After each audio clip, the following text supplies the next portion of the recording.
Your Words Destroyed My Planet, the stream series, the edited version. Originally streamed live at twitch.tv/dualitysdownfall. More information in the description. Your Words Destroyed My Planet. Chapter 25.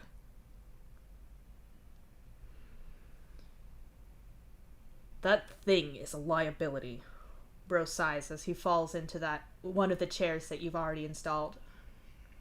You ignore him and keep working, threading wires through from the floor and into the seat consoles.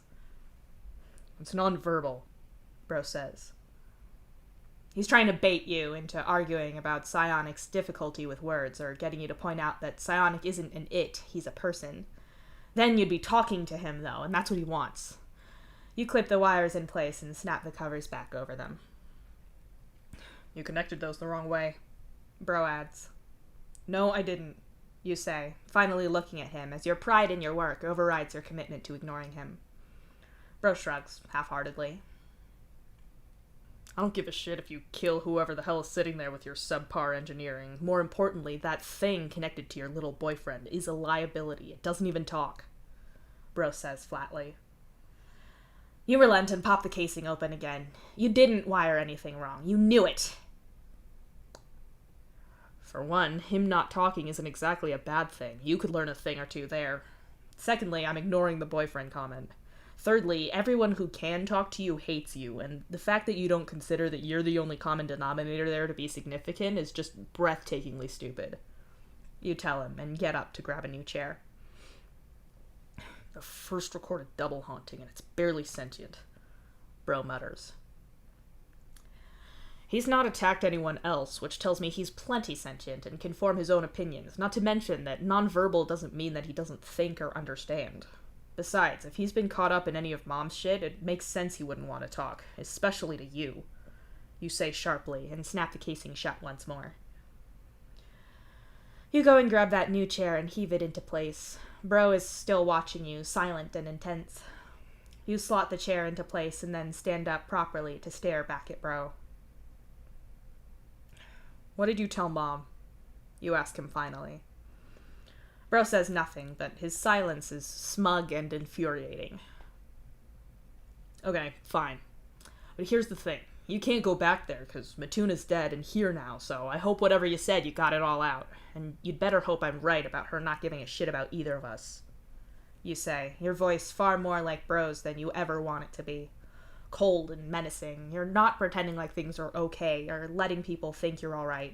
This is what you really mean when you talk to him. Bro doesn't seem sure of himself for once, sat in his chair with his hair and clothes not quite obeying gravity.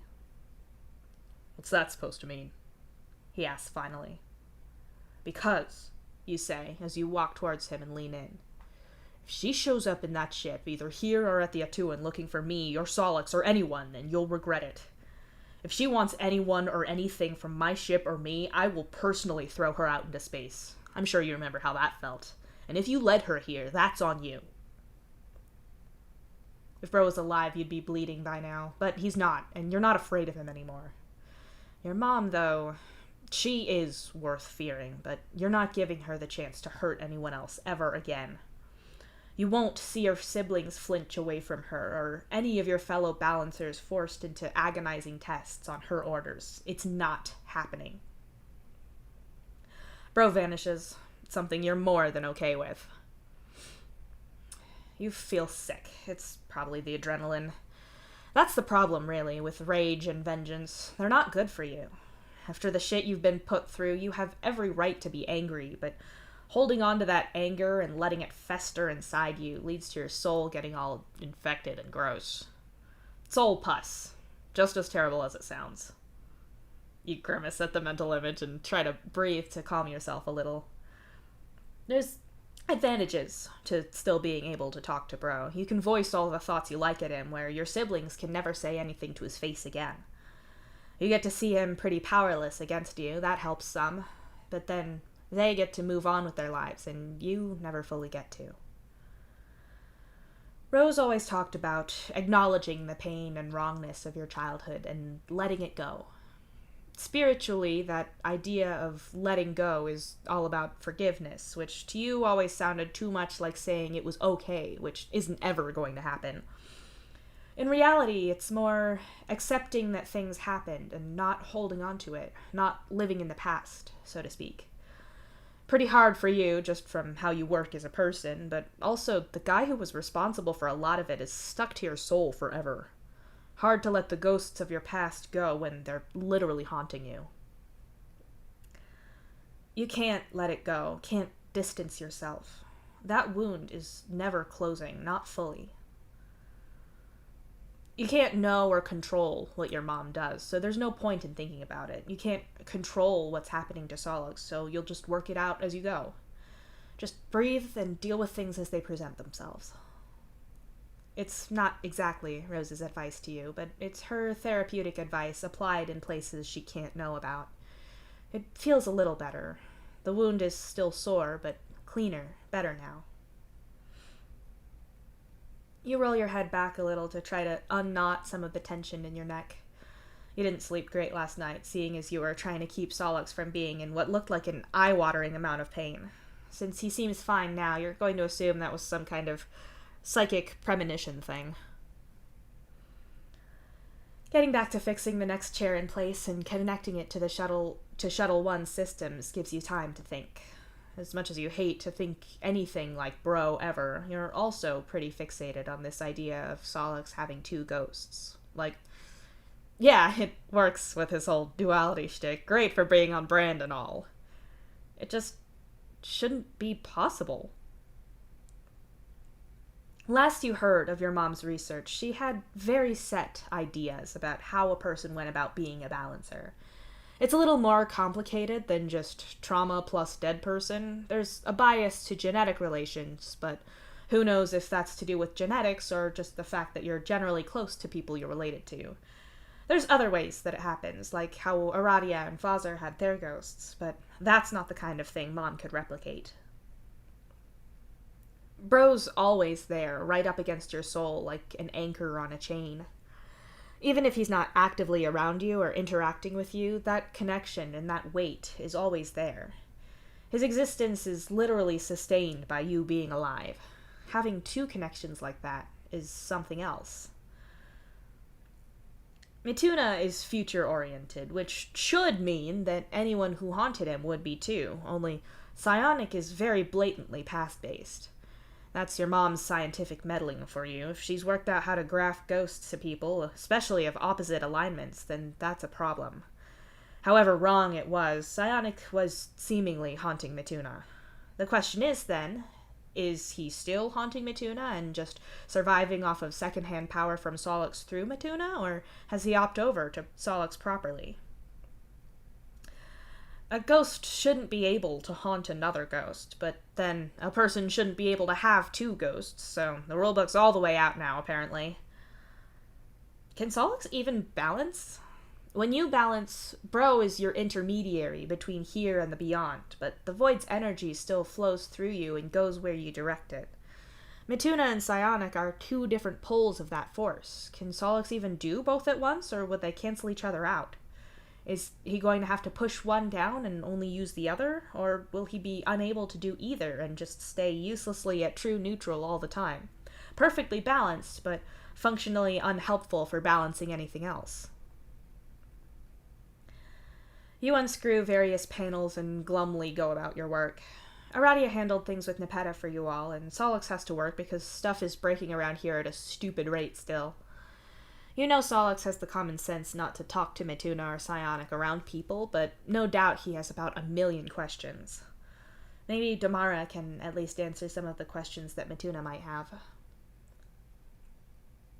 Technically, you should be relieved that Solix is a balancer now, or at least that someone is. Now that poor Fazer has bitten it, and really, that came out of nowhere. You thought he had ages left, poor guy. You need someone to pick up the slack he left. Technically, it's going to be easier to work with Solix than some random person. You work well with him, so this should be a good thing. It'll be rough with Gamzee, probably, but that's not going to be a problem until later. Aradia's all about seeing the positives in everything, even though she didn't want this for Solix either. You wanted better for him. He deserved normal and simple.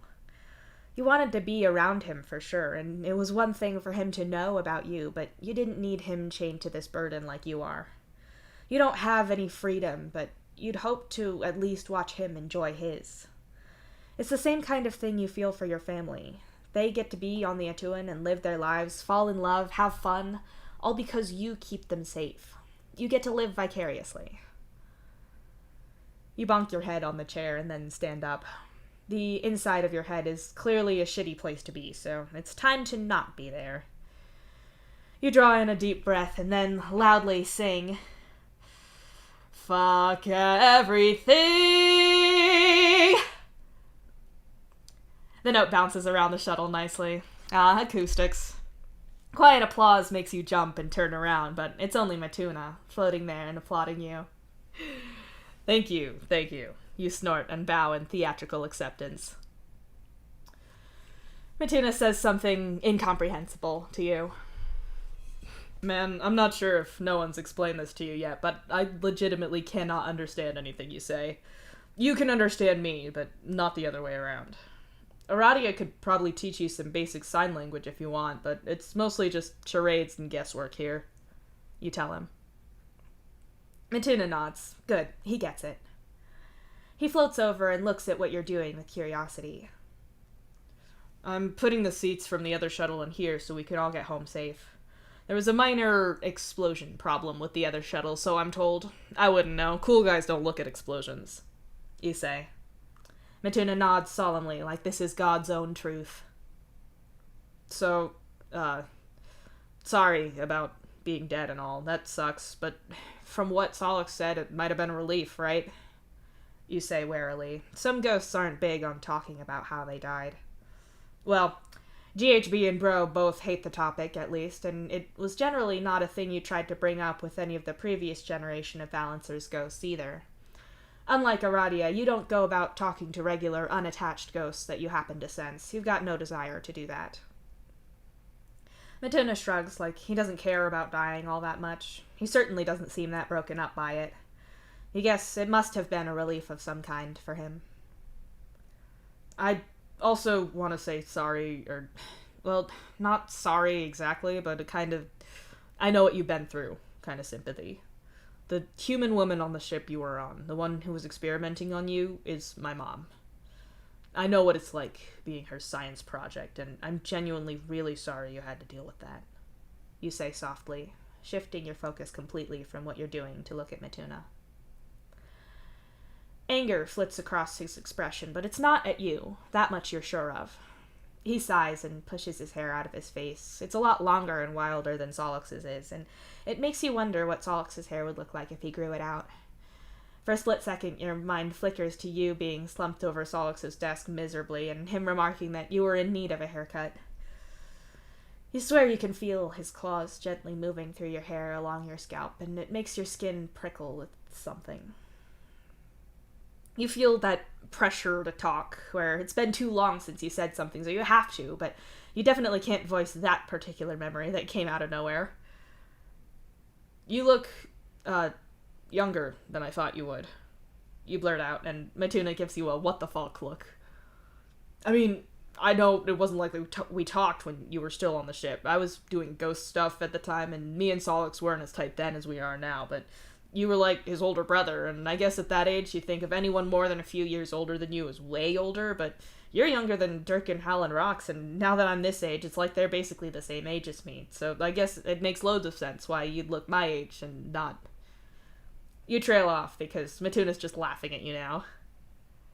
Okay, I can't understand the things you say, but I can hear you laughing at me. You tell him flatly. Matuna doesn't seem to care at all and continues snickering at you, so you go back to setting the chair up properly and try to ignore your burning cheeks. One day you'll find the stop talking button in your brain, but not, evidently, today. Matuna calls out to you, the words garbled, but it gets your attention pretty well, which you think was what he wanted. He's not laughing at you so much now. Instead, he looks a little curious. He draws his sign in the air, which is a little redundant as his ghostly shirt has it on there clear enough. He then gestures between it and you with a curious look. Mituna, you?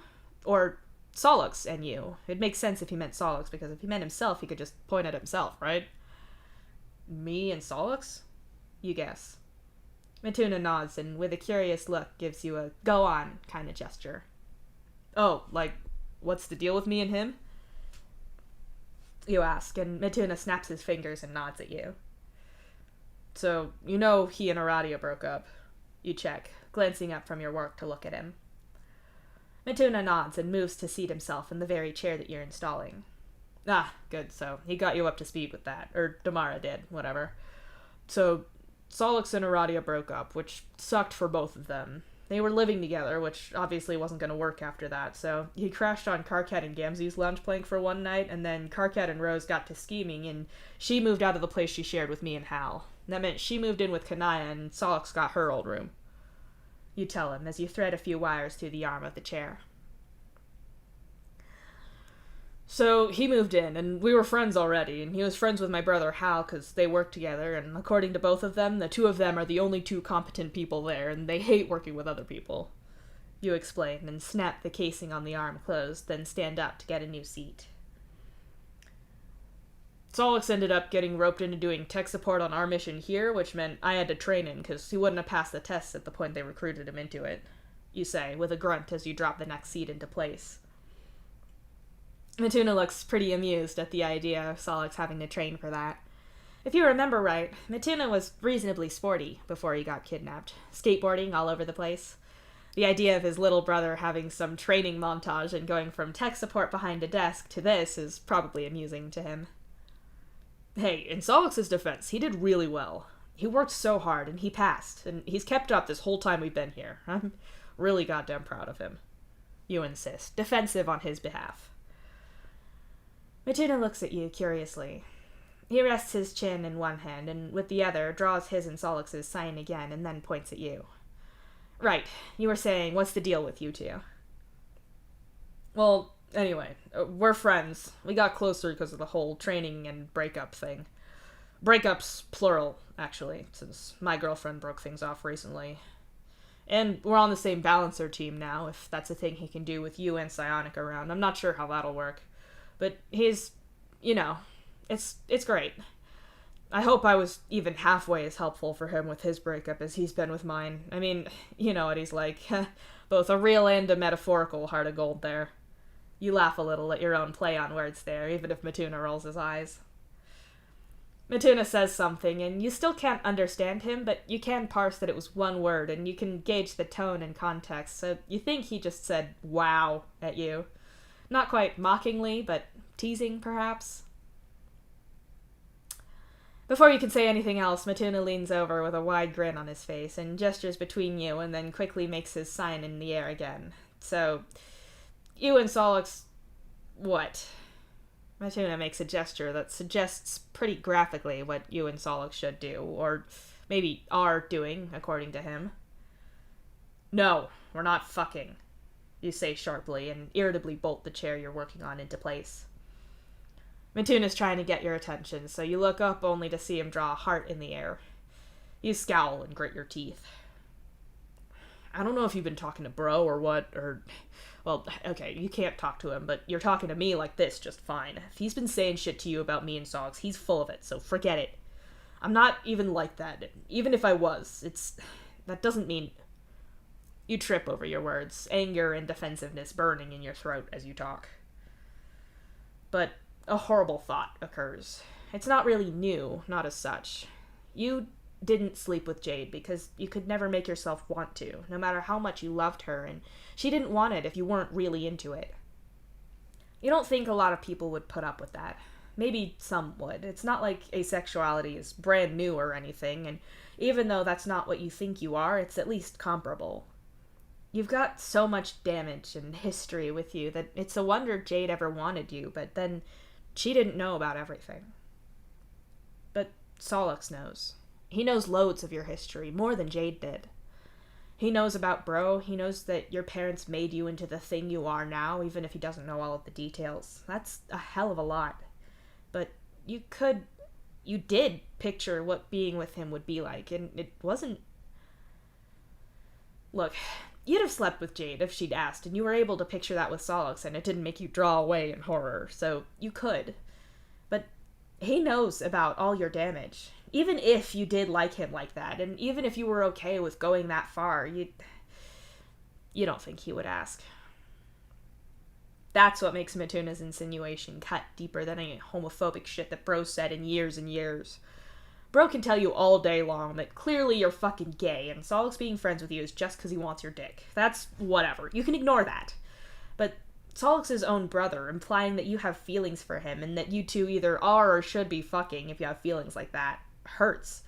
It hurts because you like Solix, and you don't think an emotionally damaged, heartbroken, haunted, and, according to your own history, sexually absent loser would even stand a chance. That hurts so much worse. Why don't you just fuck off and leave me alone, huh? You snap angrily at Mituna, because anger is easier. You can't banish someone else's ghost. You can't make Mituna leave.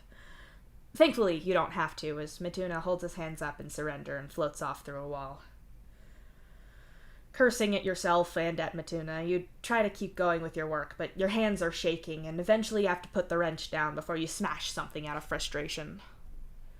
You get to your feet and pace the empty shuttle with your hands pressed into your eyes to make sure that you're not going to do anything stupid like crying. Why do you care? Sure, Jade just ripped your heart out. Sure, Solix is basically your best friend now, but... God, is your ego so fucking fragile that you need to be assured that he would be interested in you? Or that he would be if you told him the truth about what your relationship with Jade was like? I'm not even gay, you whisper angrily to yourself and sniff. You wrap your arms around yourself in some pathetic little kid attempt to soothe yourself. It never helped then, and it's not great now. The itch to message Solix is right there, and you hate that your first reaction is to run to him. It's just... He's been so good with you about everything. The shit with your parents and with Jade. He's empathetic, but it's never pity. Not... you hate that word in Alternian. He's never looked down at you for it, or acted like you were less than. If anything, he treats you like you're allowed your feelings, but that there's some strength in you or something. You've survived worse. You'll live. You've got this. He respects you, and you respect him. He more than earned it when he was training with you, and everything he's shown you now. It's just that you value his opinion of you. That's why it hurts so bad. No, it hurts so bad because you know if all your cards were down that your hand just wouldn't be good enough. It wasn't good enough for Jade, and she didn't see all of them. You should message him, if for no other reason than to try to explain yourself if Mituna talks to him. You should... Your palm husk goes off, and you nearly jump clean out of your skin at it. Hey, do you want lunch? I just noticed the time. And by I just noticed the time, I mean Conil came in here and yelled at me for not eating yet, and then asked where you were. Really? No, not really. I thought I'd try out my skills at lying by starting small with this, since I'm gonna have to lie about seeing ghosts later. Oh. Okay, clearly you are hungry and your stomach has started eating your thing sponge. I was joking. I wanted to know if you had eaten because I'm having a break, and if you don't eat, Cornell might hunt you down. Oh, I knew that. Right, so... Have you been talking to Mituna? Yes? Oh. Not since early this morning, though. I told him I had stuff to focus on, and Damara wanted to talk to him. So, not for hours, then? No? Am I missing something? No, I'm cool. It's cool, don't worry about it. Suspicious. More importantly, lunch, fuckface. Do you want it? I should probably finish up in here, and I'd have to suit up to go out there and whatever. It's fine. Something in your chest stings, and you refuse to think about what it is. You force yourself to be productive, an instinct to obey the rules, to be useful, so you avoid pain. Old traits die hard, but Rose always said that the things you learnt to do when you were young stick with you. It's not like getting all the wiring in these chairs sorted will stop your heart feeling some kind of way about what's going on, about Solix or what Mituna was asking. If he even was asking you that. He might have just been trying to get your metaphorical goat and you reacted like that. He's definitely gonna tell Solix. Fuck, Solix can talk to Bro now. Even if Bro's avoiding him now because he hates psionic, it doesn't mean he'll always do that, and it doesn't mean he can't yell things at Solix from a distance. Bro has never had any leverage with Gamzee. Both you and Gamzee make it a policy to never acknowledge anything the other's ghost has to say, and it works to stop them trying to play you against each other. Not that Bro minds you having the relationship you do with Gamzee. You work together, and you're cool most of the time, and it's not all that much deeper. But Solix is wildly different, and you know Bro hates seeing you that close to Solix. He'll do anything he can to drive you apart. He can make up any lie he likes, but what's worse is him telling Solix the truth, because... Nope. Not thinking about it. You're getting yourself all tangled up over nothing. Nothing is happening here. A whole lot of nothing to see here. Move along. Nope. In an effort to avoid thinking about anything at all, you instead focus on narrating exactly what you're doing as your work. When the shuttle hatch bangs open and slams shut, you nearly jump out of your skin. Honestly, you're lucky you didn't somehow shank yourself with a screwdriver in your panic. Solix floats up the shuttle's main shaft and alights gently on the floor in a suspiciously dark shadow. "It's way too cold out there," he says with a full-body shudder. He's wearing his regular inside-the-base clothes and not his snowsuit. "Where's your clothes? I mean, your snowsuit?" you ask with that hasty correction. "I can fly really fast, and it was really close, and I need to stress, wildly lazy. Here, I brought you food," Solix says, walking over to you and setting the bag of food down at your side.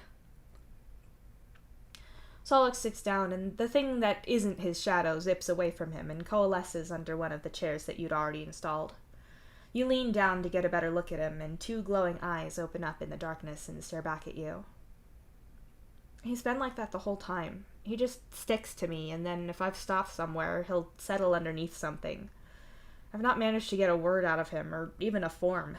The most I've seen of him has been when he's attacked Bro," Solix says unhappily as he watches Psionic. The nebulous ghost retreats a little more under the chair from all of the scrutiny directed his way. You, for one, decide to stop staring at him. It sucks to be the object of scrutiny. "You brought food," you observe, looking at the bag. "I did say," Solix snorts and shakes his head at you. "Right," you agree quietly. "Are you okay? You seem kind of off. Is this the Dave version of being hangry, or is this something else? Jade, the whole me being haunted too thing?" Solix asks. "Wait, was that T-O-O or T-W-O there? I can't tell if you're doing your typing quirk if it's out loud." You deflect. "Well, now you've caught me between saying it's both and saying that it's the second one. But if you don't want to talk about it, it's fine. Just, if I can help, I want to." Solix shrugs. Your heart thuds in your chest. "It's not..." You falter and look down at the bag of food instead of looking at him. For something to do, you start unpacking it. Solix stays silent, either waiting you out or not wanting to interrupt. You're not sure which. "I think I owe Mituna an apology," you mutter. "For what?" Solix asks, clearly surprised. "He was trying to talk to me earlier. I mean, I can't understand him, but you get tone and gesture when you're dealing with the other side's ghost, so I could guess some of it, and he'd let me know if I was saying the right thing when he was trying to tell me something. Obviously, it's been a long time since he's talked to people, so he wants to talk, and he might be kind of out of practice, so I shouldn't have..." The words elude you, and your shoulders slump in defeat. "Hey, if he was being a shithead, you can call him on it. Mituna's always been kind of a dick to people, but he never really means it, and tact wasn't his strong suit before all this. If he said something that pissed you off, tell him off and he'll apologize, and that'll be it. Mituna holds zero grudges about that kind of thing," Solix assures you. You think about that for a moment. "Yeah, he's really future-based. Okay, but no, it wasn't that he was being an asshole or anything, really. He just touched a nerve, I guess, and I'm the asshole here." you mutter. You're probably good, but what was it? Solix asks. You look up at him, at his face. He's pretty. You know he is, but that's not a weird thing to notice about someone. Lunk is pretty, Kanaya's pretty, loads of people you know are pretty. This isn't gay or straight or anything else. You just have working eyes. It doesn't mean anything. I don't want to talk about it, you say hurriedly. Solix blinks, his face calm and not like he's trying to scrutinize every thought in your head. Yeah, okay. So, you got a preference for this food haul I brought you, or do you want to mix and match, trade snacks or whatever? Solix asks, waving to the food you've unpacked.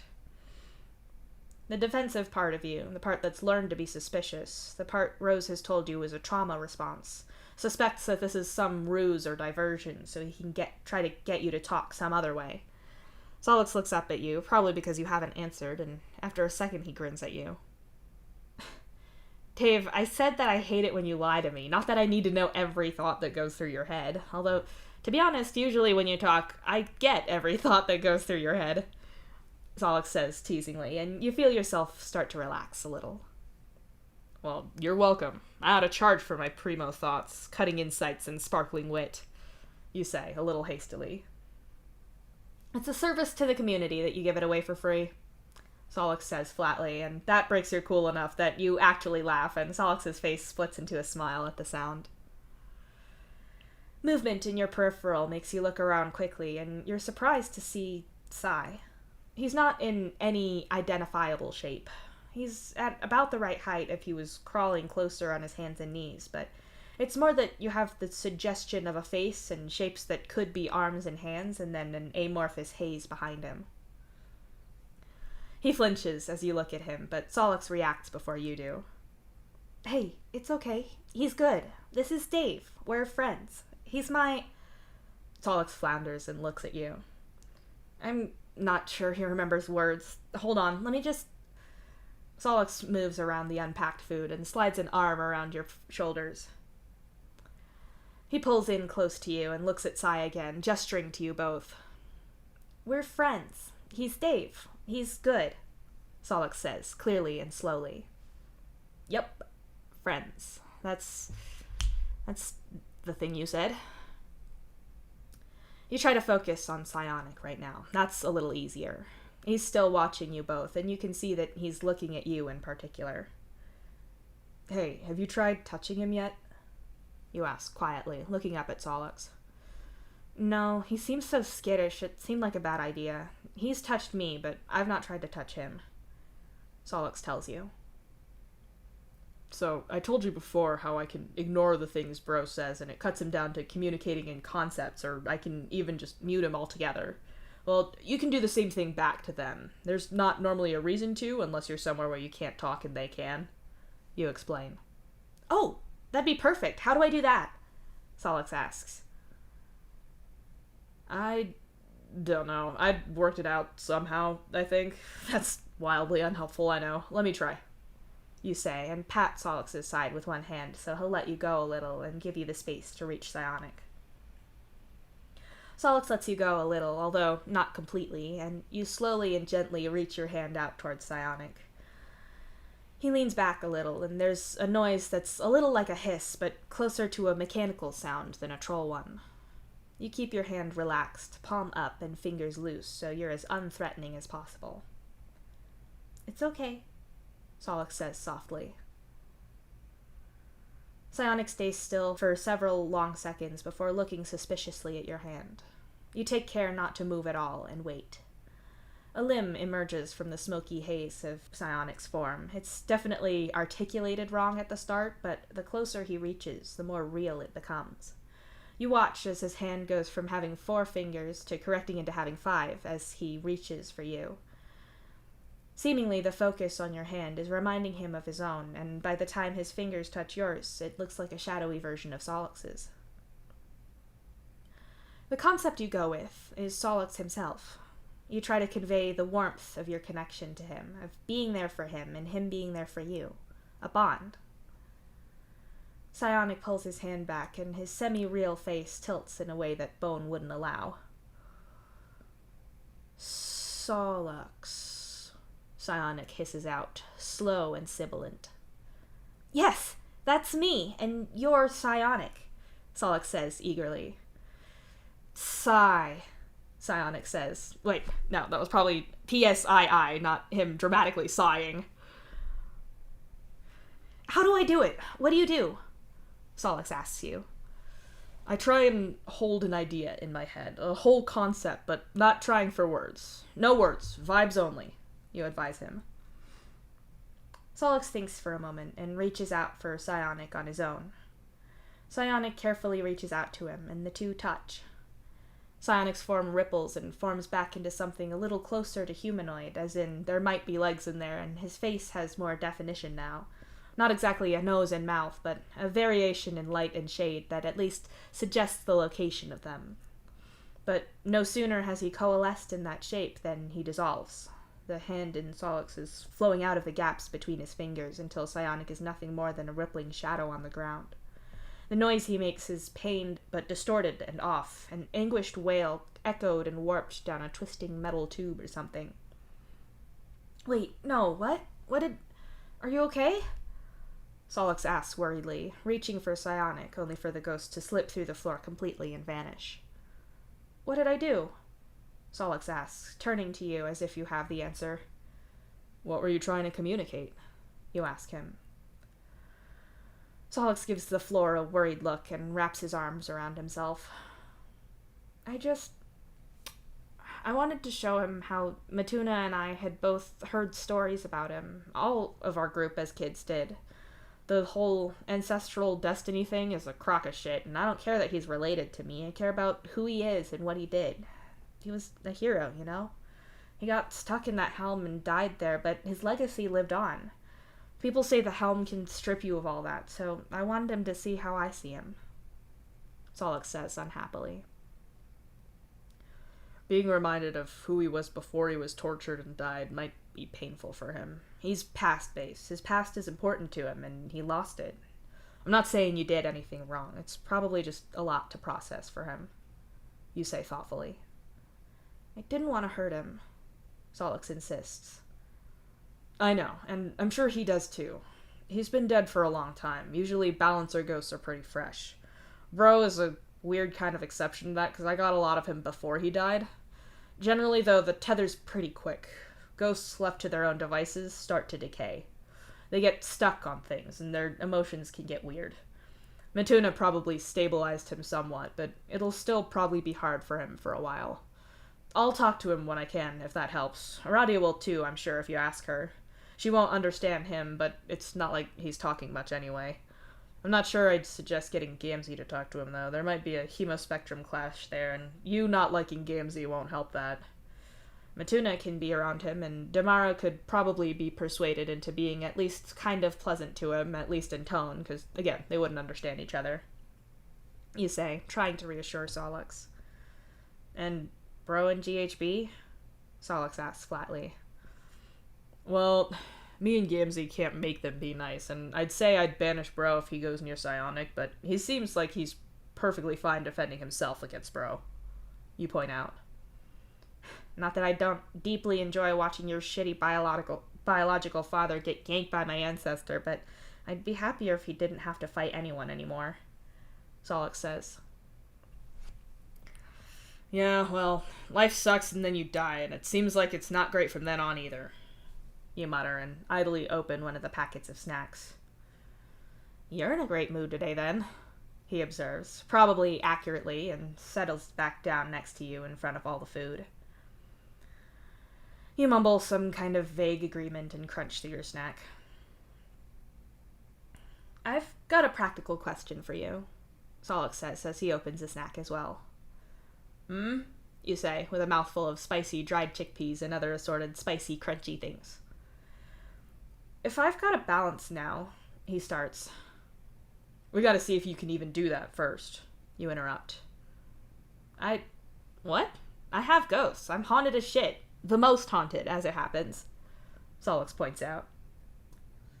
Right, but does that mean you go both ways, or any attempt to go one way will be balanced out by the other, meaning that you just pull perfect neutral at all times and can't do anything? You point out. One of those options with both, so which do you think? He says flatly.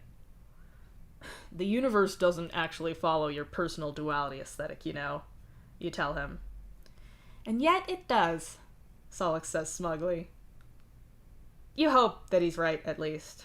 You didn't want him to balance at all, but now that he's been dragged across that bridge, there's no going back. Something tells you Solix wouldn't be at all okay with being able to feel and sense the void, to see ghosts but be entirely unable to help anyone. But what any of you want doesn't really mean anything here. Anyway, my question was a little bit more practical than that. How do I actually do it? I'm not exactly musical. I don't play any instruments like you do, and I've not got a great voice or anything. Solix says. I really like your voice, your mouth says, before your brain gets involved. You said that before, but... Solix kind of falters, looking away from you. That was weird. That was probably a weird thing to say to him. Bro isn't here, but you can all but hear the kind of things he'd say to you, the things he'd call you.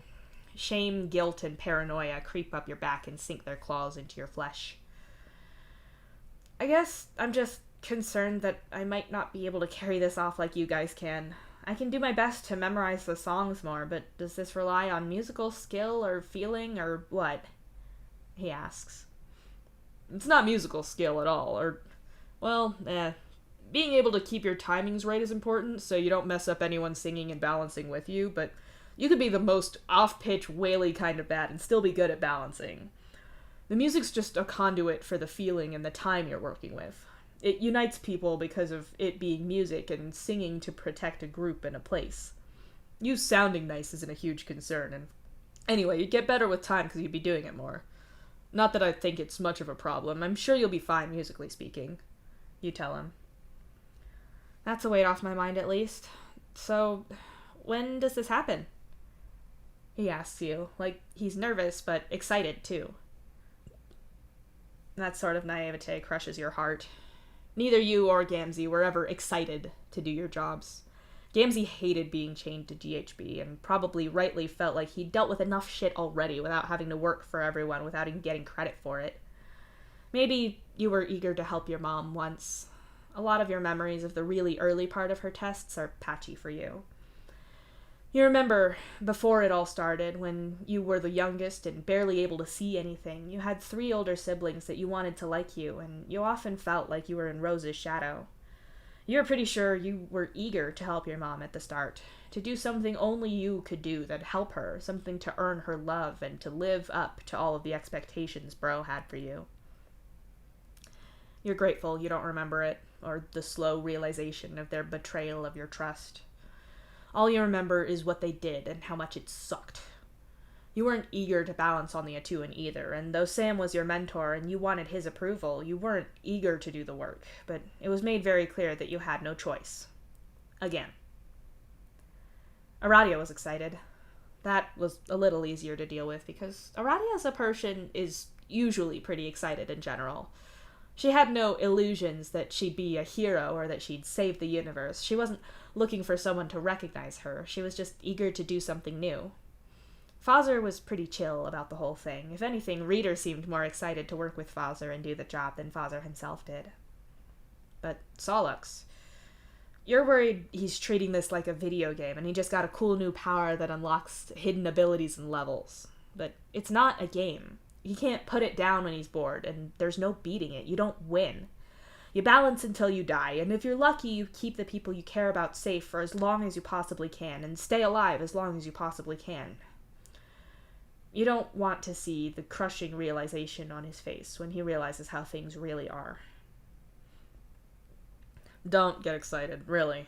Probably in a day or two, enough time for Matuna to adjust to all of this, and hopefully for Psionic to make a little more improvement. You tell him. Well, do you know what song it's going to be, so I can at least listen to it over and over so I get it right on the day? Does the exact song choice matter? Solix asks you, full of curiosity. Sometimes it matters. I'd want to pick something simple and not wildly emotional for a first thing.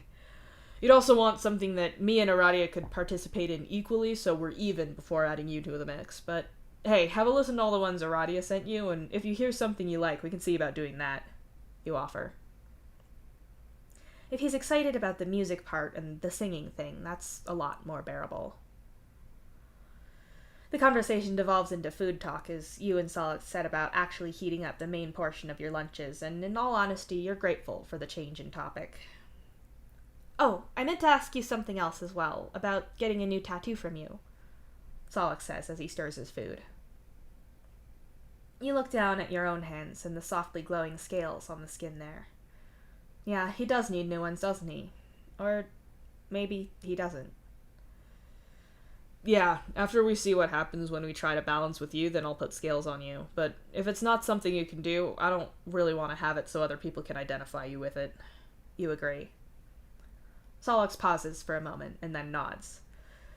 Yes, that's definitely what I meant. I absolutely hadn't forgotten that you guys get special tattoos. I did have a second thing, though, because, as I mentioned, I definitely remembered about that first thing, Solix says, wildly unconvincingly. Of course. You snort. Anyway, I was hoping you could do a proper tattoo on me, the kind anyone can see, not just fancy ghost ink. I was thinking something like your Leica one, that location. I don't know if there's special industry terminology for that location, but it seems like a good place. I wanted something that's about me, Matuna, and Psionic, that whole connection, Solix says, and that really does grab your interest. Technically, you start. There are names for lots of the placements you can do. Sometimes they're pretty much the anatomical name for that part. Like, if you said you wanted a mastoid tattoo, I'd know you wanted it on your mastoid bone.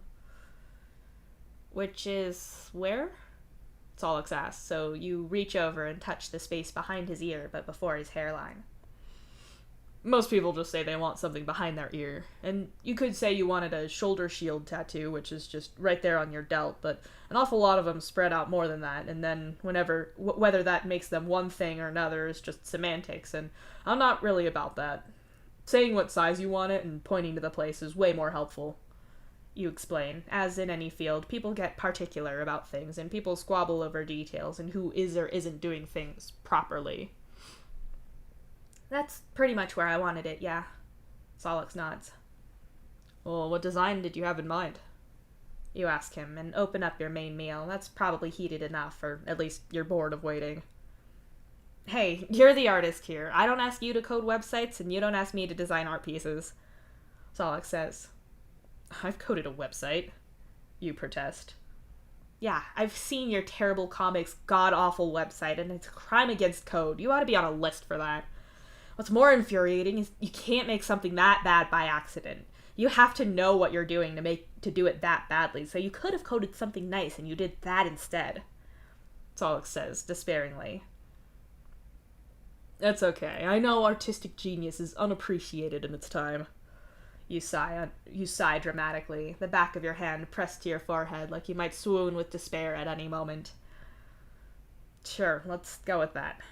Anyway, I was kind of relying on your actual artistic skill when it came to designing it, he says, sounding actually sincere about that compliment of your skill in a way that makes you feel warm all over.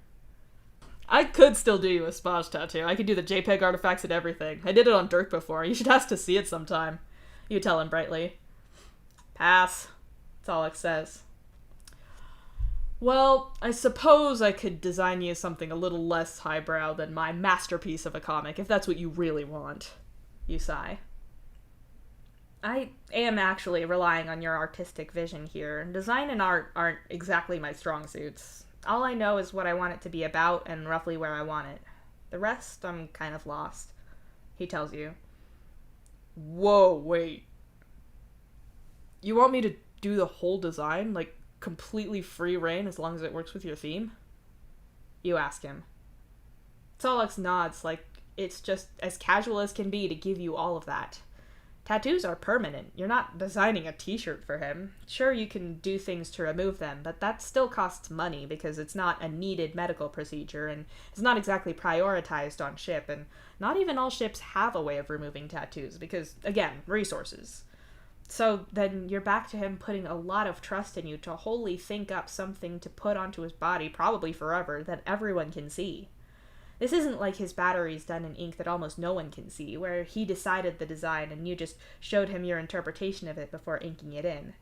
This is wholly your own design. All he has is meaning.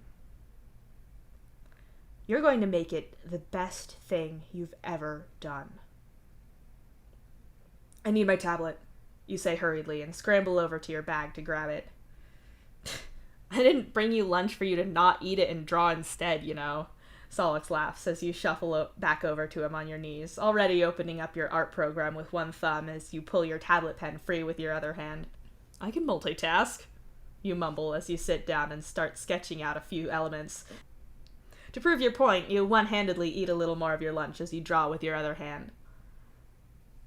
I've got another question, though I'm not sure you're gonna like it, Solix says, after a few minutes of you both eating your lunches and you drawing.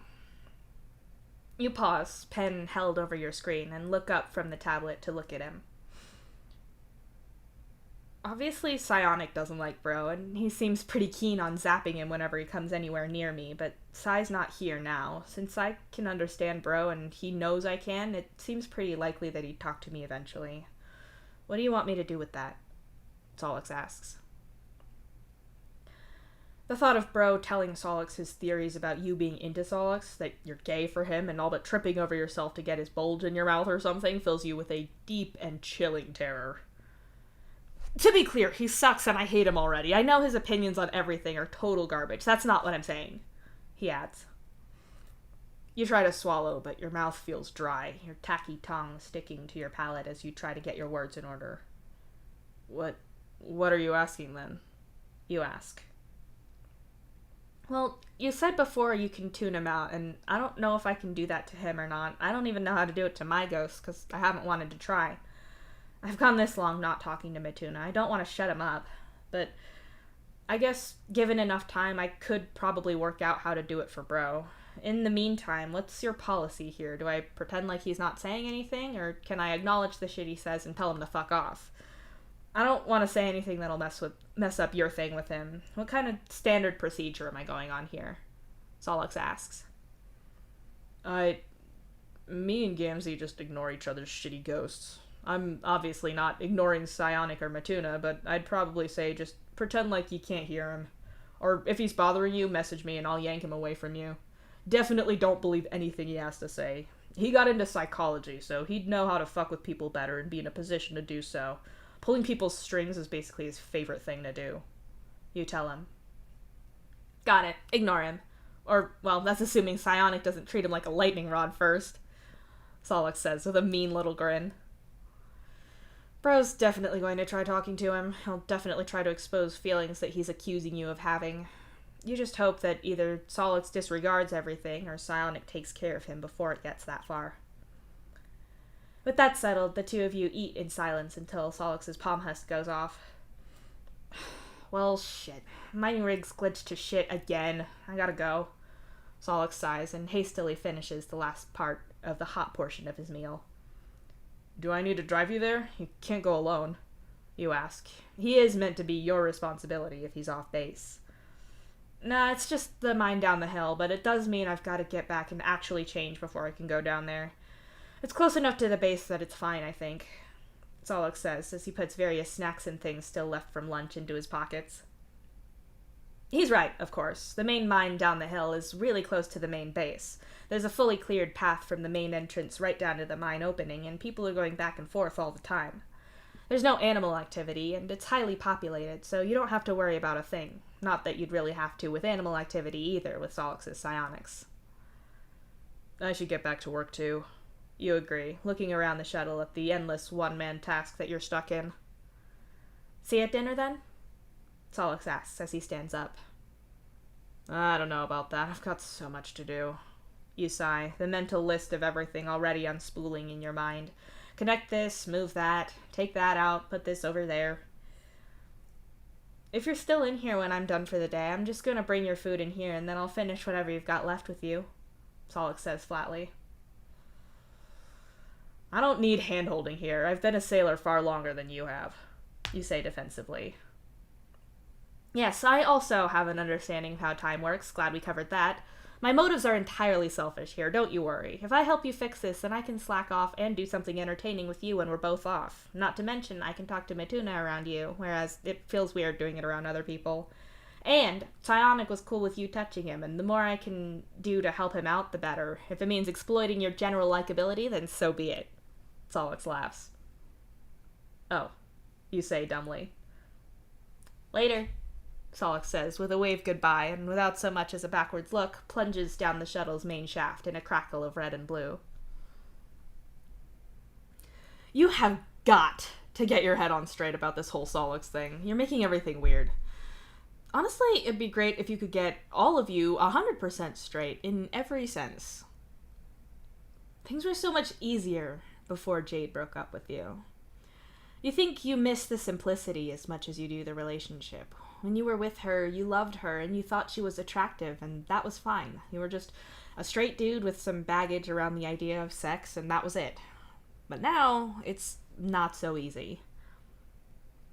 You love lots of people. You love your family in a deep and uniquely familial way. You love your team in a similar but not totally identical way to your family. It's a platonic bond of trust and solidarity, both for the sailor team you work with and more acutely for your fellow balancers. You don't always like them, but you love them. You'd take a bullet for Gamzee without thinking about it, but you wouldn't be thrilled at the idea of spending a long evening together discussing your deepest thoughts over drinks. You have your friends, you love them. You and Terezi are tight, lifelong blindness buddies with a mutual appreciation of excellent art. Like, fuck, you love Terezi. She's the most wonderful, sharp-minded, slobbery weirdo that you're proud to call a friend. And you can appreciate that people in all of those categories are attractive. Rose is your twin, and there's zero goddamn attraction there, but you can appreciate that she's pretty, that she and Kanaya are both very attractive ladies whom no one should ever cross. They're a good match.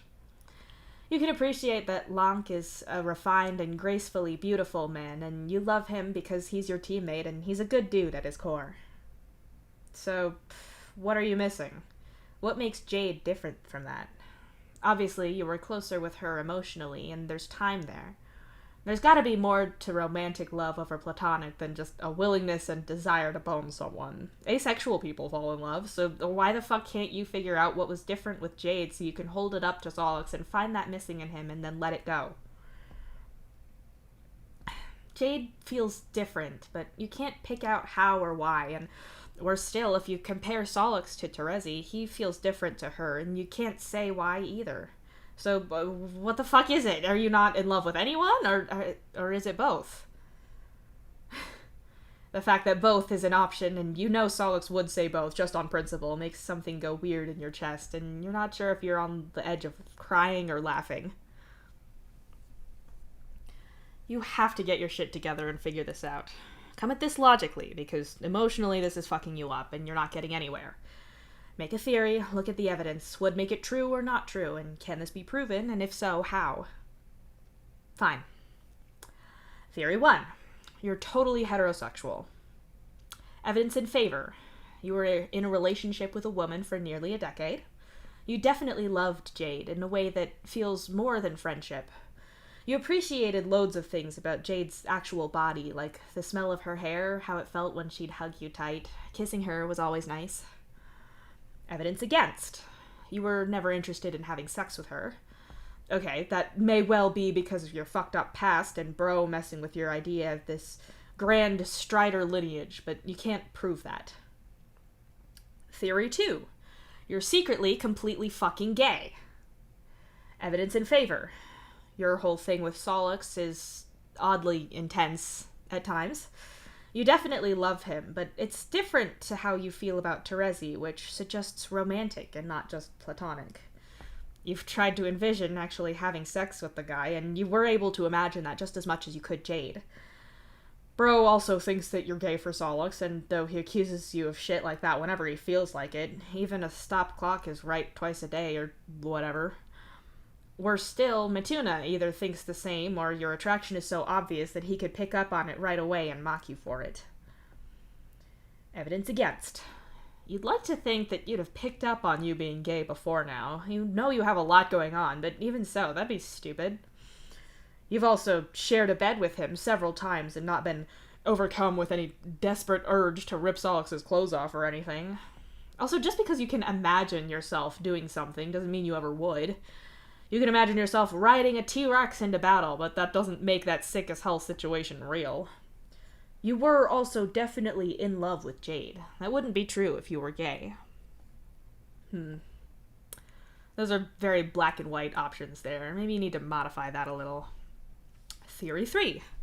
You're bisexual. Evidence in favor. You could categorize everything that happened with Jade and all that's going on with Solix as both being attraction. Statistically speaking, being bisexual is really common, either through homophobia being less accepted over time or through cohabiting with a generally pansexual species. It's become more and more common for people to identify as bi these days. Last you heard from Rose's studying days, it's like 30% of the human population. It is, however, more socially encouraged that humans partner up in a way that results in reproduction, given the fragile state of your species, so you could have easily been attracted to Jade and gone with what was expected without having to think about guys. Evidence against. As with you being secretly gay, this relies on you being wildly oblivious to your own nature. And if you want to talk statistics, you're more likely to be straight. Also, what are the odds of your entire goddamn family being all part of the LGBTQ plus community, huh? Also, it's not as if no guy has ever offered to date you. Carcat asked you out before Jade did, and you said no. You cringe at just remembering that whole mess of a situation. You and Carcat had some kind of chemistry right away when you met him. At first it was needling each other in a sort of immature, dumb, barely teenage boy kind of way. As you got to know each other better, though, you got a real soft spot for the guy. Under all the ornery arguing, he was sensitive and caring in a way that was never patronizing. Well, it's Carcat. He's definitely patronizing sometimes, but not about anything that upset anyone. More about your ability to really appreciate goddamn cinema, Dave. You were pretty fast friends, and Bro, who hated being on the Atuan and seeing you living as close to a normal life as you could get, pissed him off. Carcat was basically the figurehead for that ire. You don't want to call Carcat unmanly, but he's not especially physically intimidating, and every trait he has goes right in the face of the old Earth toxic masculinity that Bro decided he'd keep importing into the future. Carcat has feelings. He's open with how much he cares about people. He's honest about being attracted to men. He asks for help when he needs it, and defers to people who know more. He never protested if Kanaya wanted to paint his claws or style his hair. He remembers everyone's birthdays and is always the one to organize parties for people, all that emotional labor that men aren't supposed to do. So, for Carcat to fall for you and to commit to it by actually asking you out sent Bro fully off the deep end. You'd already got months and months of Bro shit-talking Carcat and anyone who'd hold him in regard. You couldn't argue with him because you were living in a packed hive of people and you hadn't yet figured out how to cut his power of speech off. The mental barrage of loathing toward Carcat went sky-high the moment he confessed to you. You shut him down. Of course you did. You felt genuinely bad doing it, and you couldn't explain. You couldn't say about Bro and get him to understand that Bro wasn't something in your past. On the contrary, he was with you loudly and presently. Sure, Bro couldn't have stopped you from saying yes to Carcat, but if you had, your life would have been hell. Even more than it already was, you mean. It's pretty clear that you can't use Carcat as evidence there. You turned him down, but you never really had a choice. It's not as if you've thought of it that much since. Carcat's one of your favorite people, and your life is better now that you can choose to mute Bro. You can and do hang out with Carcat without having to deal with Bro shit. But, you know, Carcat's dating Gamzee, so his feelings have been conveniently off the agenda for the whole time, so you've never had to think about what you would have said if Bro wasn't there. Actually, that's not convenient at all. Ugh, Carcat's just as much of a mess in your head as Solix is. He's also someone you love, also someone who you can aesthetically appreciate. Are you into him? Who the fuck knows? This isn't a problem you can logic your way out of. You need proof, not conjecture. But what would work? You've already ruled out imagining things. That's not proven jack shit so far. So what then? It's not like you could... Theoretically, You could actually test this. Solix is someone you really care about. You think he's pretty. You like loads of things about him. If you actually crossed the line out of friendship and into genuinely romantic stuff, then surely you'd know. You'd know either way. Either you'd be into him, or you'd finally have evidence that you're not into guys and you can stop mentally eating yourself alive. So, what? Kiss him? There's several glaring problems there. First of all, you doubt he'd even be interested in you, given how fucked up he knows you are. Second of all, even if you could convince him to, smooch for science or whatever the fuck, that brings up problems too. Like, what if you are into him and that's not reciprocated? What if it ruins your friendship? He could say no, which would be fair because it's a weird request, but who else then? Carcat? Yeah, you could do that when you get back. If you feel like having Gamzee fucking rip out your leg bones and use them to play a jazzy melody on your goddamn ribcage. You're fucked. This whole situation is fucked. You slump miserably against one of the chairs. Your treasonous imagination conjures up the image of Solix leaning in to... Nope. Not doing this. You're done with thinking. Stop all of this and get back to fucking work, Strider. It is, quite honestly, amazing how much work you can get done when you're avoiding having any thoughts at all that aren't exactly about the work in front of you. Solix doesn't even get the chance to show up and help. In fact, he finds you helping out around the base just for more things to do. Wait, are you done with the shuttle? He asks you when he finds you out back, hauling things from the storage crates and into the base's kitchen. Yep, you say through clenched teeth as you have to crate up. And you're doing this because... He asks slowly. Before you can say anything, you hear another voice, but can't understand a single word of it. You nearly drop the crate that you're carrying on your foot, but manage not to just in time. Peeking around the box, you can see Solix's confused but concerned expression, and also Matuna standing next to him with a smile that looks way too knowing for your liking. Stuff needs doing, you mumble and lug the crate away. When you get back to fetch the next crate, Solix is gone, but Matuna is still lingering there, watching you with a grin on his face. You'd say sorry for earlier, or ask him what he thinks he's looking at, depending on how your mood takes you, but there's too many people wandering in and out, and you can't know for sure that the wrong person won't overhear you. Well, whatever. You pick up the next crate and go back inside with it. You only have to take a couple more in from the outside stores, and then the kitchen is all stocked up again. You head back outside, only to nearly walk right into someone's chest. You look up and see Jake looking down at you, his eyes narrowed suspiciously at you through his glasses.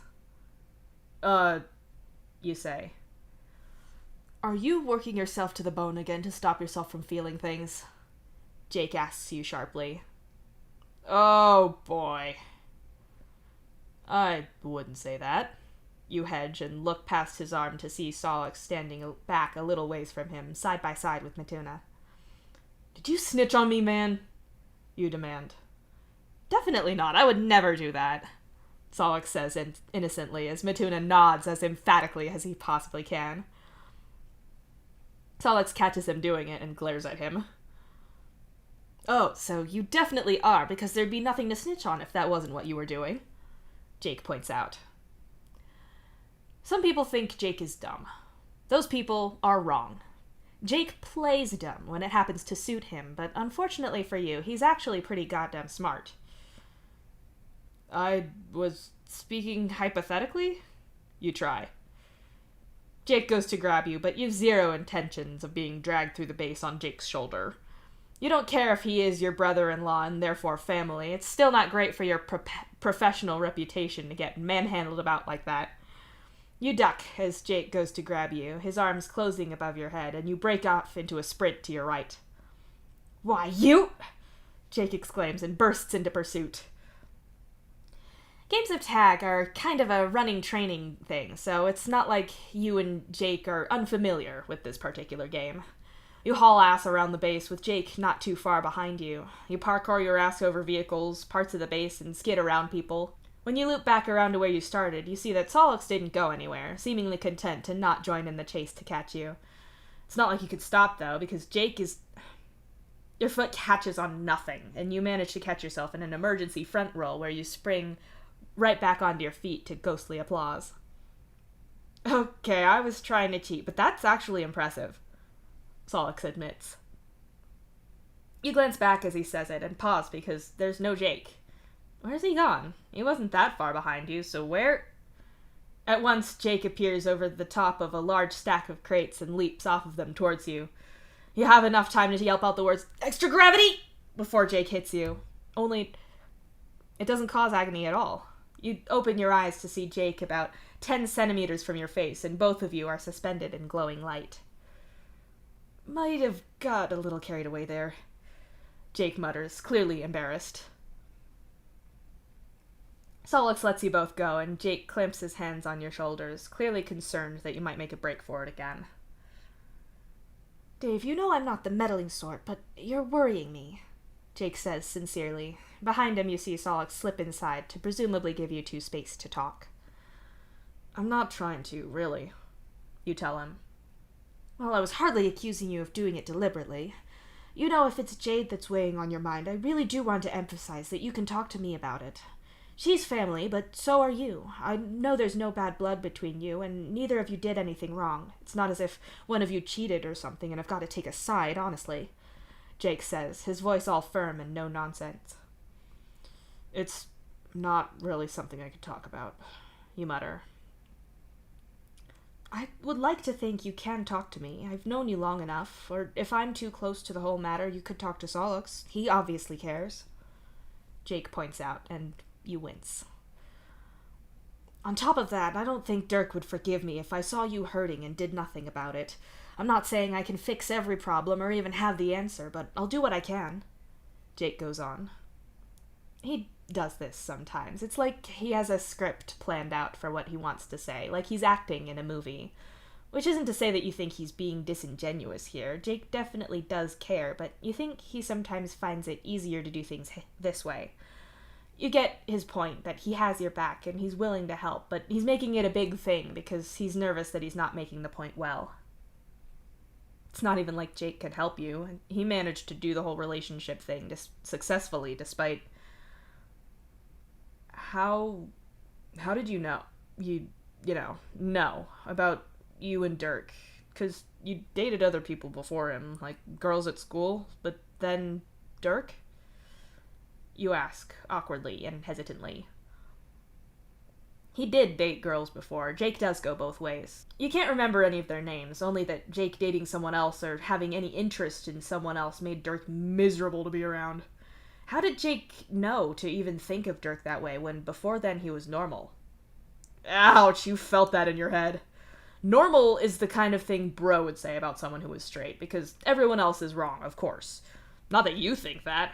There's nothing abnormal about anyone in your family, or at least the fact that everyone in your family is weird as shit is nothing to do with their sexuality. Your family are the champions of being weird, but it's absolutely earned with their weird interests, behaviors, and personality. They worked hard to be weird, goddammit. They weren't born that way. Okay, good. That cleansed your brain of bro's influence there. Your point with Jake still remains, though. He could easily have not noticed or ignored any interest in Dirk and just dated girls instead. How do you know that he was like that? How did I know? Jake asks, and you nod. Jake considers this for a moment, rubbing his chin with his thickly gloved fingers. Well, other people were all fine and good, but I never felt like they really saw me like Dirk did. Even though we had our issues early on and it wasn't plain sailing, I felt more myself with him. It wasn't love at first sight or anything. It happened slowly, Jake tells you. Oh, he thinks you're asking him about how he knew he was in love. That's not what you meant. This isn't a helpful answer, but you don't know if you can manage to ask him what you really want to know. As much as I like the storybook idea of love at first sight, I never found it realistic. I think you have to be someone's friend first, you know? Me and Jane were always like that, you see, Jake says and crosses his fingers. So of course I wanted to help her new siblings settle in. Dirk was going through a really rough time with the move and the transition to the ship, and I suppose the other transition too. I didn't even mean to make that pun. Anyway, he was in a rough place, and love at first sight wasn't a good idea, but being his friend was, and then when things moved on, I came to realize that nothing else really compared to being with him, even as friends. You stare at Jake. He's technically not answering the question of how he knew he wanted to be with a guy when girls were an option, or how he knew he was attracted to men at all in the first place. However, he is unfortunately describing something like your situation with Solux. You got closer to him when he was in a rough place. You genuinely wanted to be there as his friend, and now you don't even know if your feelings are platonic or not. This didn't make you feel better at all. Thanks, Jake, you say, and try to smile, because it's not Jake's fault that you're dealing with this problem. Jake squeezes you tight in a manly embrace, complete with a slap on the back and a reassuring squeeze of your shoulder that puts you more in mind of your dad. Shit, that's who you could do with talking to right about now. Not to knock Rose or anything. She's fantastic if you give her a problem she can work on, or if you're dealing with a logical, but when you just want reassurance, your dad is where it's at. No, that's not fair to Rose either. She's a really good listener, and she's really good at teasing your problems apart into smaller ideas that you can get a look at. She would be helpful here, but like your dad, she's incredibly far away. You think you're actually homesick right now. You can't remember the last time that happened. Jake steers you inside with a comforting arm around your back that you've no doubt would develop a strong grip if you decided to try parkouring away from him again. As you step inside, you see Solux, and at first you think he's been hanging there loitering so he can meet you when you come in. At least, that's what you think until you see that he's with Lonk and they're both looking at a tablet. Some kind of permissions problem? This is really weird, Solux says. So it's not something I did, Lonk concludes. No, this is either Somnos fuckery or someone ticked a box somewhere that they shouldn't have. I'll go have a look on the system when I'm back at my desk, but it'll hold for now. Solux nods. Oh, good. Just thought I'd get it in while it was still a small problem before it snowballs into a massive shitstorm of a problem. Lonk laughs. That's definitely the way I prefer it. Solux snickers and hands the tablet back. Hello, Dave. You look like shit, Lonk says airily as he takes the tablet from Solux. Thanks, Lonk, you say flatly. Well, do you feel like shit as well? He asks. Yeah, actually, you reply a little sharply. Then my assessment was correct, don't you think? Lonk says with that little mean girl laugh he has sometimes. I just remembered I have desperately pressing business in a place that isn't here. Gotta go, Jake says loudly and marches off in a very smooth exit before Lonk can make any comment about him. Well, now that he's gone, we can talk about his sister. Lonk smiles, all sharp teeth and menace. I'm really not interested in shit-talking Jade, you say quickly. No, though, if you change your mind on that, I am all ears. I meant that there's only so long you can be sad about a breakup. Jade is hot and smart, sure, but it's not like you're short on good qualities. I would offer that when we get back, I could take you out and help you pick up any lady you like. I'm an excellent wingman, he brags as he leans closer with a sneaky smile on his face. What? It's not even been that long, Solux protests, speaking up for the first time. Lonk turns and gives Solux some kind of look. You can't see what, because Lonk's got his back to you, but Solux doesn't look thrilled about it, and perhaps even mildly alarmed.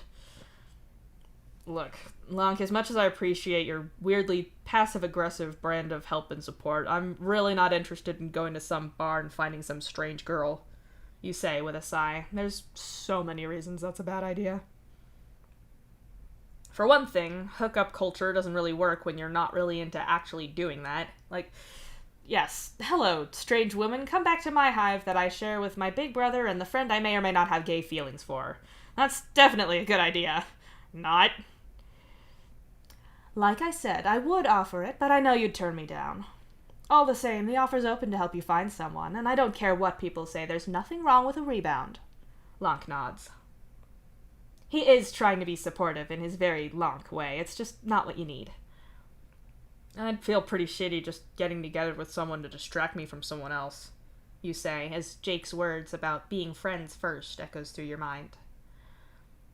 Lunk taps you on the end of the nose and gives you a knowing little smile, then walks away with a little wave of his fingers for goodbye. That leaves you and Solix standing in the entryway in silence.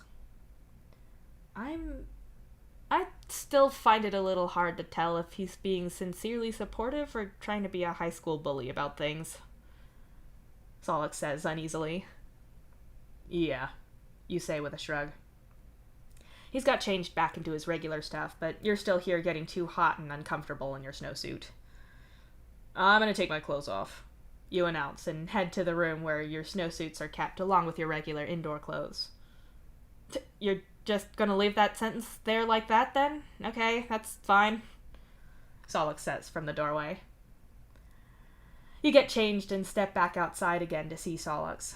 He gives you a look like he's thinking about asking you how you are, but clearly decides better of it. Did you really get all of that done in the shuttle today? He asks instead. Yeah, I definitely want to shower, food, and sleep. Maybe not in that order, you sigh.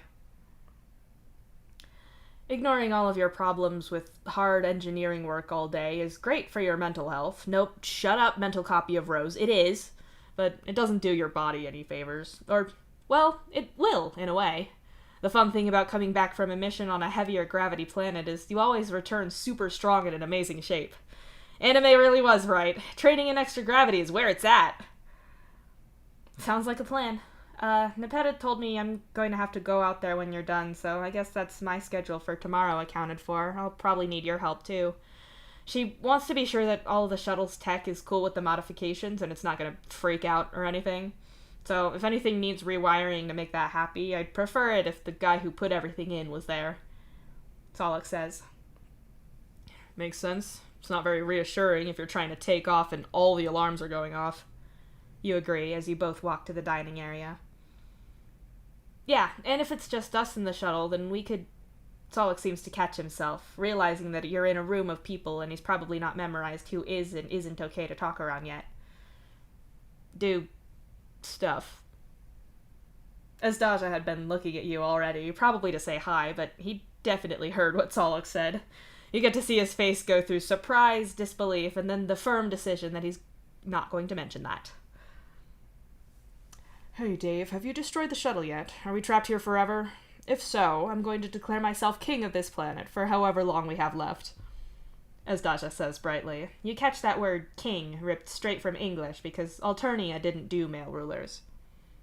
If you want to fight Nepeta, be my guest. You snort. I grew up with Nepeta. We've been friends since we were grubs. My general advice for fighting Nepeta is... don't, Solix says with a wince. Maybe I can make a deal with her. Asdaja sighs. Not likely. Solix laughs. It's interesting. Power-wise, Asdaja and Solix have psionic ability for days. Solix more so, you're pretty sure.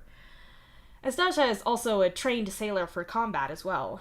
The thing is, psionics aren't everything. You've taken out Asdaja on training exercises before. You just have to be smarter, more cunning, and willing to use your environment and your patience to your advantage. You have no doubt that Nepeta could take both of them down if she had any amount of time to plan or a chance to stalk and ambush them. You leave them to their technically mutinous discussion and grab yourself some food.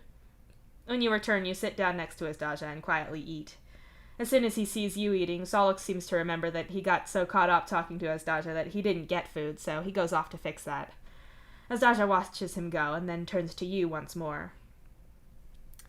How's it going with him and the whole new position that he's going to be moving into? Asdaja asks, carefully choosing his words. We don't know yet. Me and Radia are mostly just letting the dust settle before we see. You answer, just as carefully. He's going to have to pass all the sailor tests when we get back. Looks like you're not out of training him yet. We'll help more this time, I think, unless we're on shipbuilding duty, which we might be. Asdaja's expression turns into a bit of a grimace at that. Sailors, when they're not off on a mission, get a weird schedule. You have to do regular training, which is basically just showing up at the gym enough times and then doing specific things like your climbing training, survival courses, tactical games.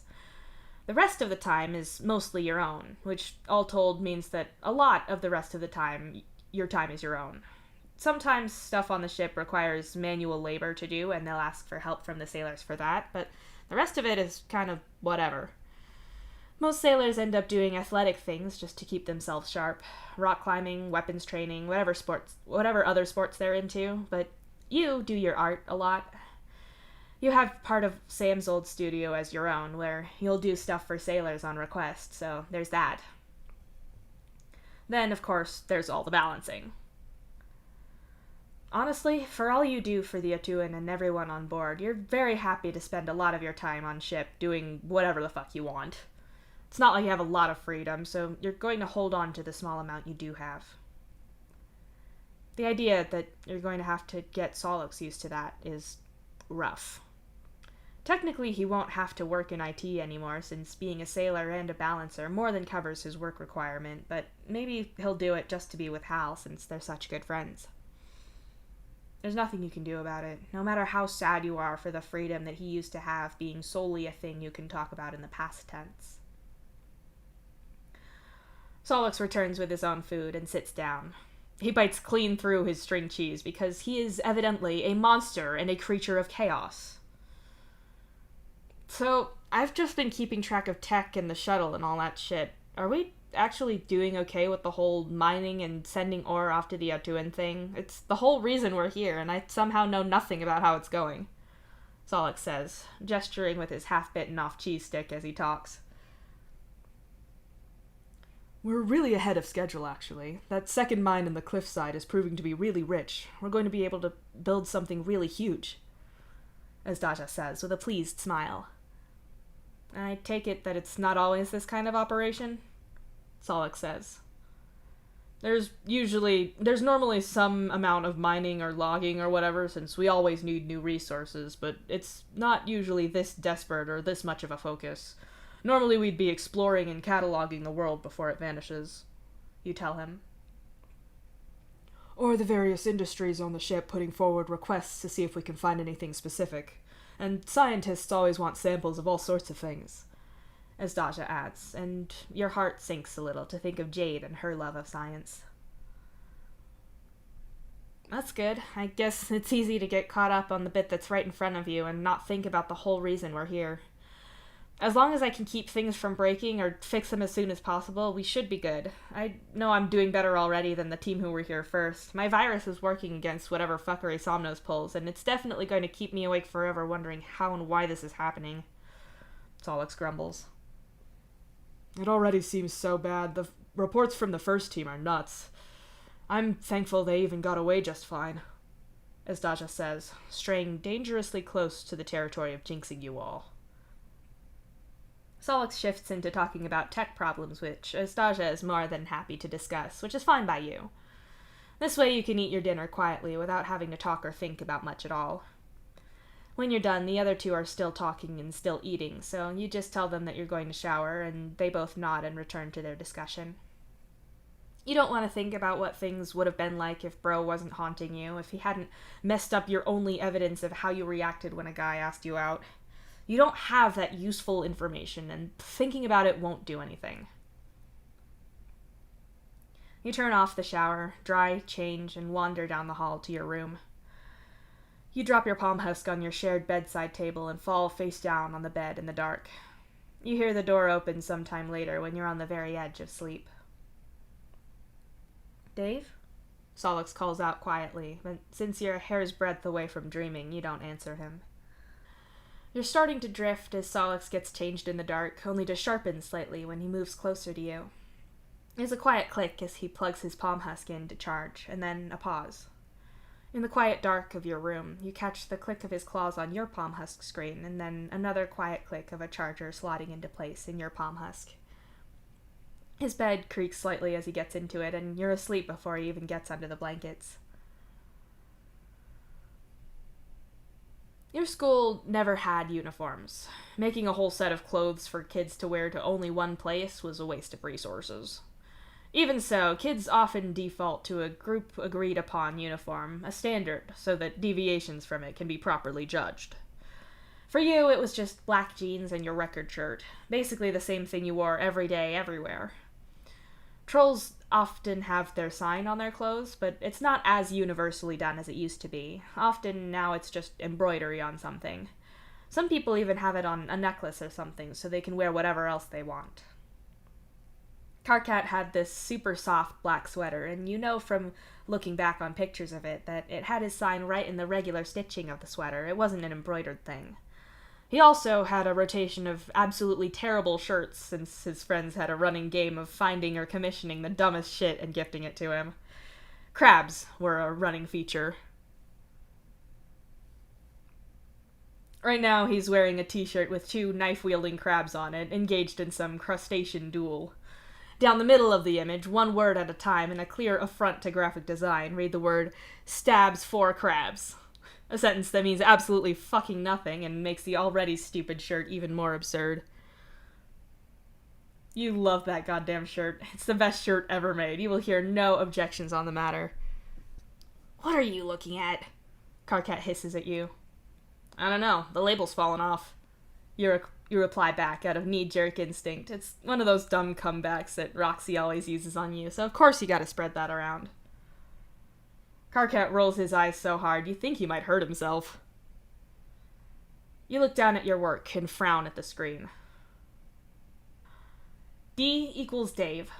G equals gay. S equals straight. M equals men, or man. W equals women, or woman. A equals attracted to. Exercise 1. Construct proof that Dave is straight. You stare at the screen. Shit, this is formal logic. It was part of your IT class, working out how to phrase things to get semi-intelligent networks to understand you. But this isn't anything you had to do. A cold sweat breaks out on the back of your neck as your teacher reminds you that you have 5 minutes left in class.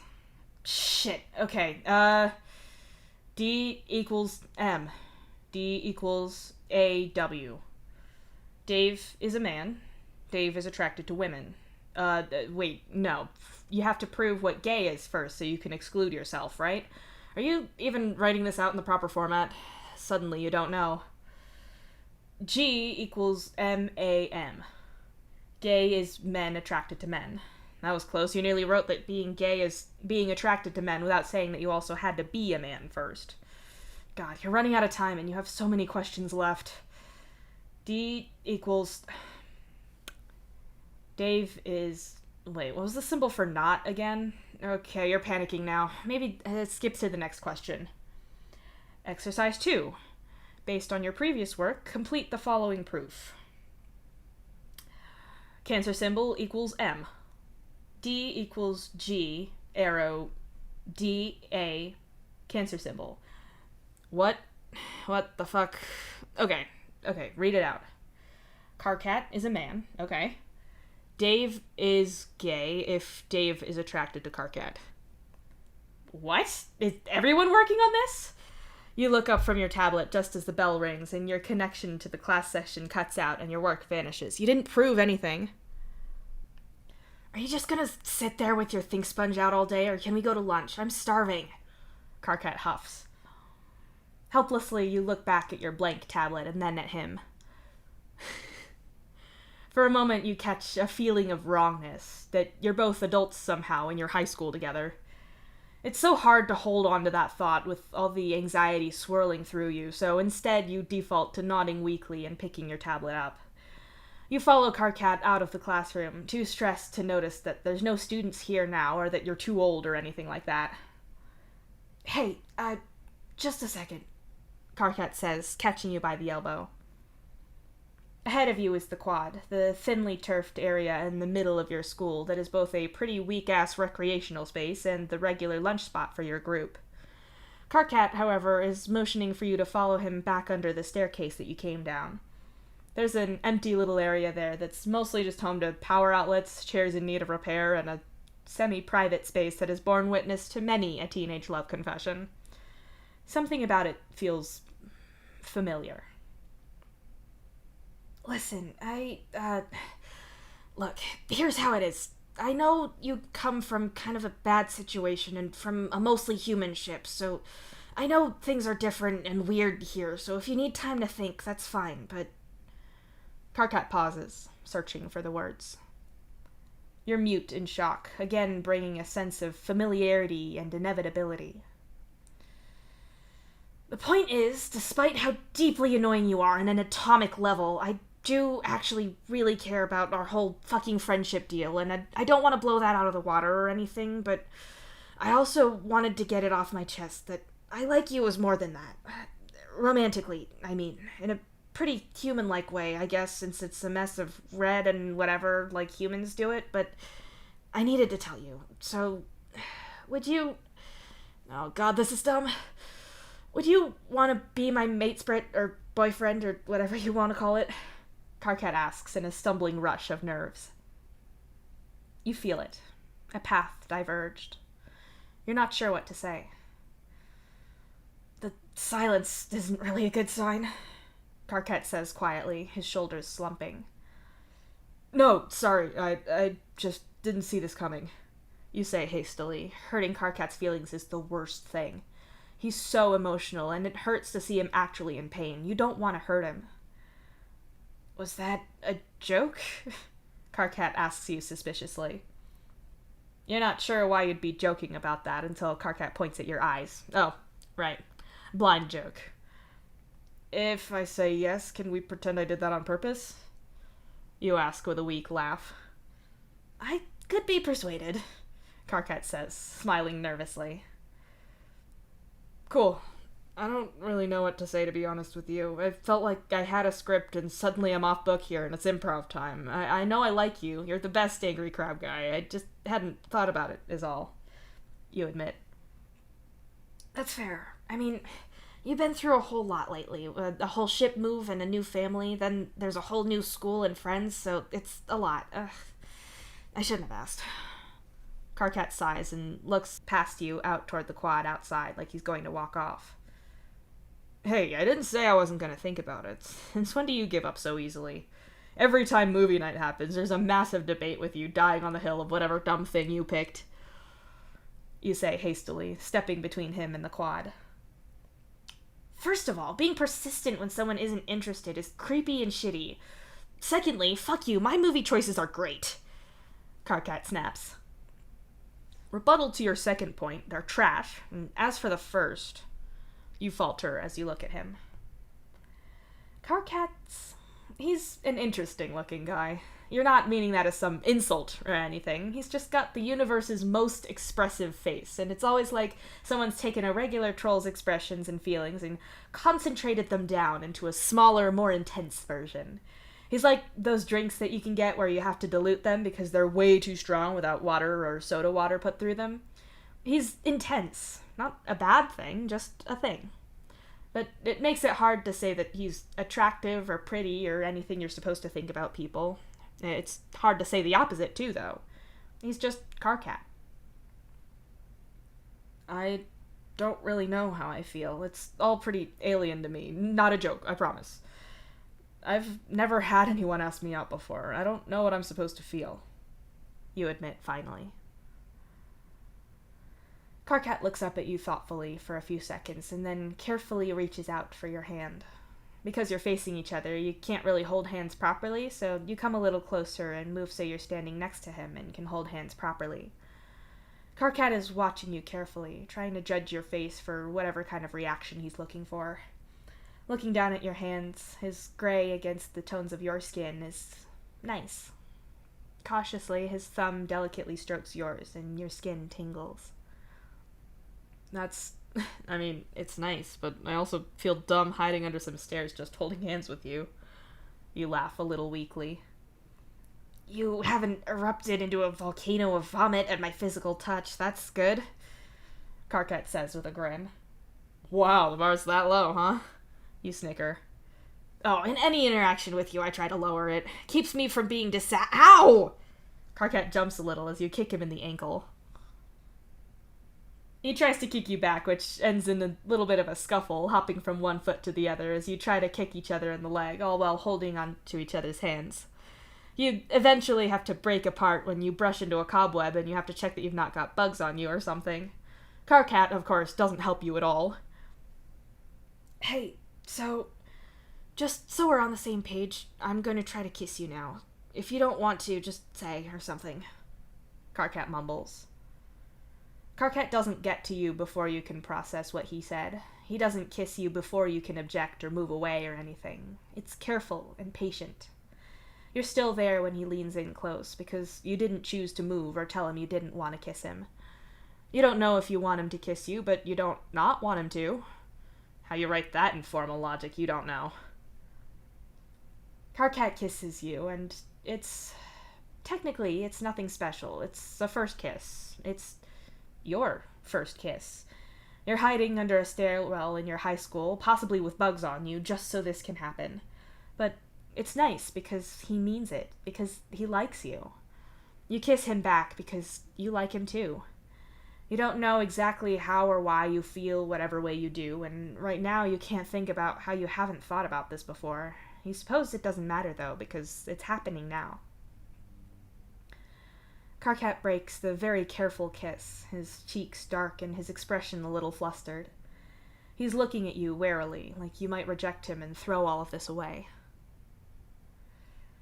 I don't know about all of this and feelings and that junk, but I like you, and I liked that, so you try to say, and Karkat smiles like the sun, the expression dawning slowly and brightly over his face. I'm not asking for your hand in marriage, Dave. We don't have to call this anything if you don't want to. We can do whatever, Karkat says, his voice quiet and careful, even though it's clearly elated. I'm kind of ass backwards about this whole thing. I'm an idiot about all this. Sorry. You apologize. Karkat nods solemnly and then kicks you in the ankle. Hey! You yelp. Sorry, I don't stand for people talking about my maybe boyfriend/mate split like that, Karkat says with a shrug. Your face burns at his words, and something in your stomach flip-flops at it too. You pause for a moment and then lean in so you can kiss him again.